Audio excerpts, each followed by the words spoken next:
Aim right, achieve big at KR Mangalam University. America ने जो अतिरिक्त टैरिफ लगाया उसके बारे में आपको बता दें, अमेरिकी राष्ट्रपति डोनाल्ड ट्रंप ने भारत पर 50% टैरिफ लगाने के बाद अब सेकेंडरी टैरिफ लगाने के भी संकेत दिए हैं। ट्रंप भारत पर पहले 25% टैरिफ लगाने के बाद रूस से तेल खरीदने के आरोप लगाने के बाद 25% उस पर पेनाल्टी लगा चुके हैं। अब इसके बाद भी उन्होंने सेकेंडरी टैरिफ लगाने की बात कही है।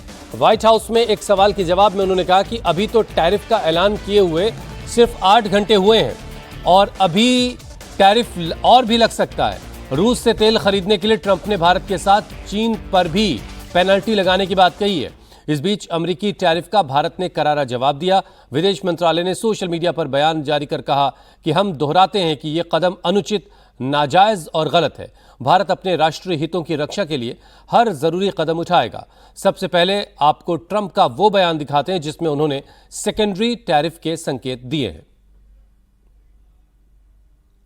But we've made a lot of progress, and as you know, we put a 50% tariff on India on oil. They're the second largest. They're very close to China in terms of the purchase of oil from Russia. Please. Indian officials have said that there are other countries that are buying Russian oil. It's okay. Like China, for instance, It's okay. buys more. Yeah. Why are you singling India out for these additional sanctions? It's only been 8 hours. So let's see what happens over the next.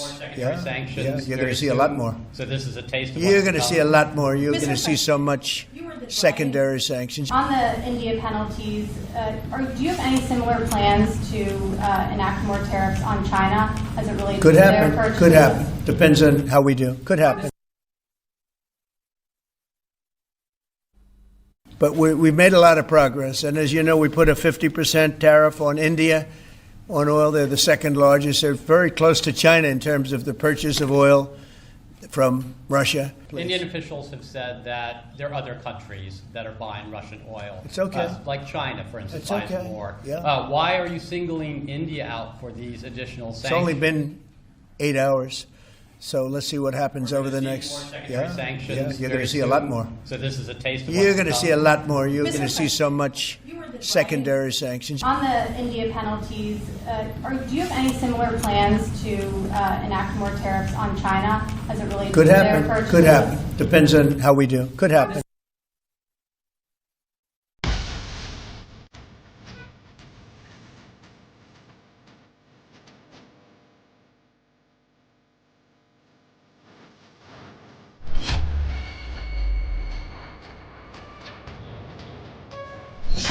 रूस से तेल खरीदने पर चिढ़े Trump का tariff बम।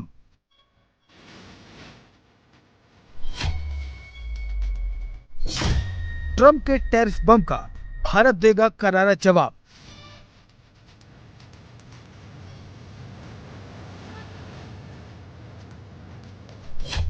Donald Trump ने भारत पर 25% extra tariff केवल इसलिए थोपा है क्योंकि भारत रूस से कच्चा तेल खरीदता है। बुधवार को ट्रंप के ऐलान के बाद 25% टैरिफ तो आज यानी 7 अगस्त से लागू हो चुका है, जबकि अतिरिक्त 25% टैरिफ, जैसे ट्रंप की भाषा में पेनल्टी कहा जा रहा है, वो 21 दिन बाद यानी 27 अगस्त से लागू होगा। उसके बाद कुल टैरिफ 50% हो जाएगा। डोनाल्ड ट्रंप इसके संकेत दे रहे थे और बुधवार को उन्होंने एग्जीक्यूटिव ऑर्डर पर दस्तखत भी कर दिए। ट्रंप के इस एक्शन पर भारत ने फौरन जवाब देते हुए कहा है कि अमेरिका ने हाल ही में भारत के रूस से किए जा रहे तेल आयात को निशाना बनाया है। हमने पहले ही साफ कर दिया कि हम बाजार की स्थिति के आधार पर तेल खरीदते हैं और इसका मकसद 140 करोड़ भारतीयों की ऊर्जा सुरक्षा सुनिश्चित करना है। ये बहुत दुर्भाग्यपूर्ण है कि अमेरिका भारत पर अतिरिक्त टैरिफ लगा रहा है, जबकि कई और देश भी अपने हित में यही काम कर रहे हैं। हम दोहराते हैं कि यह कदम अनुचित, नाजायज और गलत है। भारत अपने राष्ट्रीय हितों की रक्षा के लिए हर जरूरी कदम उठाएगा। ट्रंप का यह जो टैरिफ लगाने का केवल भारत पर नहीं है, अनेक देशों पर टैरिफ बढ़ाने का जो कदम है, इससे एक बात तो साबित होता है कि इस समय अमेरिकी अर्थव्यवस्था एक इनसिक्योरिटी के फीलिंग में है। तो उस इनसिक्योरिटी के फीलिंग के चलते ट्रंप जिस प्रकार के कदम उठा रहे हैं, उसके कारण दुनिया में कुछ उथल पुथल होना स्वाभाविक है। उसको मैच्योरिटी से हैंडल करना पड़ेगा। वही हमारा अर्थव्यवस्था, अमेरिकी अर्थव्यवस्था और दुनिया की अर्थव्यवस्था के हित में है। इसलिए इसको विशेषज्ञों को छोड़े, सरकार को छोड़े, सरकार सही कदम उठाएगी। हर व्यक्ति उस पर अपना टिप्पणी देने की जरूरत नहीं है। ट्रम्प के सेक्शन के बाद सियासत क्या करवट ले रही है वो आपको बताएंगे, लेकिन पहले देखिए इससे फर्क क्या पड़ेगा। भारत से अमेरिकी बाजार में खपत का 44% स्मार्टफोन एक्सपोर्ट होता है। अब कीमत बढ़ सकती है। भारत से अमेरिका को 9 अरब डॉलर की ज्वेलरी का निर्यात होता है। टैरिफ के बाद भारत की ज्वेलरी महंगी होने पर मांग कम हो सकती है। भारत से अमेरिका को करीब 14 अरब डॉलर के इलेक्ट्रॉनिक प्रोडक्ट्स निर्यात होते हैं। अभी टैरिफ नहीं लगा है। भारत से अमेरिका के लिए 7.5 अरब डॉलर की दवाइयां एक्सपोर्ट होती हैं। इन पर अभी टैरिफ नहीं है। भारत से 2.5 अरब डॉलर के कपड़े और टेक्सटाइल का एक्सपोर्ट होता है। अब इनकी कीमत बहुत बढ़ जाएगी। इसके बावजूद आर्थिक विशेषज्ञ मानते हैं कि भारत स्थिति को संभाल लेगा। इसका शॉर्ट टर्म में हमारे जो एमएसएमईज हैं, जो ऑलरेडी यूएस के साथ ट्रेड एक्टिविटीज़ में इन्वॉल्व हैं, वो लोग कर रहे हैं, उनको ज़रूर we are concern about their export competitiveness. लेकिन लॉन्ग टर्म में इंडियन इकोनॉमी ऐसे जो एक्सटर्नल शॉक्स हैं उसके लिए डेफिनेटली हमारी इकोनॉमी बहुत रिजिलियंट है, बहुत रोबस्ट है। और जो हमें अपने जो लिवरेज करना है वो डेमोग्राफिक डिविडेंड को करना है। और Indian economy has the opportunity to diversify in many other economies of the world. Necessity is the mother of invention. तो हमें नई मार्केट्स ढूंढनी पड़ेंगी। साउथ अमेरिका की मार्केट है, अफ्रीका की मार्केट है, जापान की मार्केट है, ऑस्ट्रेलिया की मार्केट है, आसियन कंट्रीज़ की मार्केट्स हैं, और हमें चाइना से भी और रशिया से भी अपनी ट्रेड बढ़ानी पड़ेगी। हम आंतरिक रूप से इतने मजबूत हैं कि आंतरिक संरचना हमारी ज़्यादा महत्वपूर्ण है। इस फैसले से हमारा अनुमान है कि जीडीपी पे करीब 20 बेसिस पॉइंट्स का धक्का लगेगा और एक्सपोर्ट्स पे 50 से 60 बेसिस पॉइंट्स का धक्का लग सकता है। इससे रोजगारी पे भी बुरा असर पड़ेगा। ऐसे हालात में हमको एक सोच समझ के कदम उठाना है, कुछ जवाब भी देना होगा, लेकिन हमारे लिए आवश्यक है कि हम एक्सपोर्ट्स के सोर्सेस का विकेंद्रीकरण करें।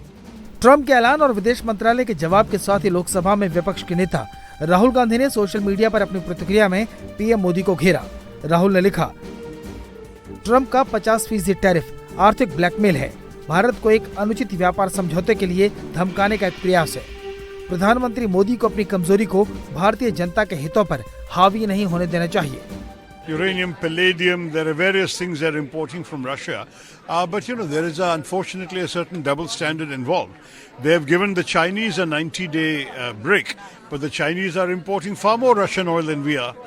So clearly this has not been a particularly friendly gesture from a country we thought was well disposed towards us, or an administration that we thought was well disposed. Very clearly we have to act accordingly, and we will have to learn our lessons from this experience. I think there is certainly a likelihood there will be some pressure within India now to impose comparable reciprocal tariffs on American exports to India. So I think we're going to have to really start looking at other trading partners much more in these circumstances.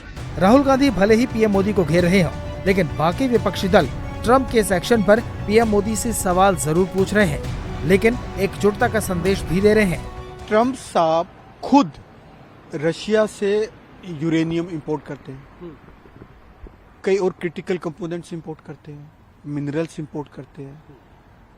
आप खुद तो व्यापार करें Russia से और दूसरे देशों को बोल रहे हैं मत करें। सबसे पहले तो आपको बंद करना चाहिए ना। आप लगता है कि भारत को दबा लेंगे ऐसे? भारत ऐसे दबने वाला नहीं है।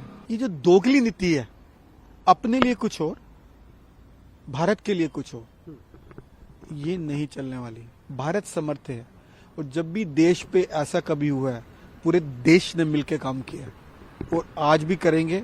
और ट्रम्प साहब को उनकी ये दोगली नीतियों का जवाब मिल जाएगा, जल्दी अपने आप ही मिल जाएगा। भारत के अर्थव्यवस्था पर बहुत ज्यादा प्रभाव नहीं पड़ेगा। प्रभाव तो पड़ेगा अमेरिका की अर्थव्यवस्था पर। ये ट्रम्प को समझना चाहिए कि वहां पर महंगाई बढ़ेगी। हमारे यहाँ तो इतने लोग हैं, गरीबी में भी जी लेते हैं, बहुत ज्यादा उनको जरूरत नहीं है बहुत कुछ की। तो इसमें प्रधानमंत्री को मन की बात में इस बात को कहना चाहिए जरूर कि ट्रम्प से उनके इतने अच्छे संबंध रहे हैं। अब की बार ट्रम्प सरकार का नारा उन्होंने दिया था और अचानक से ऐसा क्या हो गया। देश का हित, देश का इंटरेस्ट सबसे ज्यादा है, इसलिए रिटेलिएट होना चाहिए, डिस्कशन होना चाहिए, क्योंकि ये सारा हमारा लोकल लोगों को जनता को ऊपर हमला हो जाएगा। बीजेपी जाएगा, दूसरा आएगा, वो अलग राजनीति, लेकिन हमारा जनता को अच्छी तरह जिंदगी जलाने के लिए और इंडस्ट्रियल जो भी हो करने के लिए प्रोटेक्शन होना चाहिए। मैं आशा करता हूं हमारा गवर्नमेंट अच्छी तरह रिटेलिएट करेगी। इससे पहले 2019 में भारत जवाबी टैरिफ लगाकर अमेरिका को मैसेज दे चुका है। इस बार भी संदेश साफ है, भारत अपनी जरूरत के हिसाब से फैसला लेगा, कहीं नहीं झुकेगा।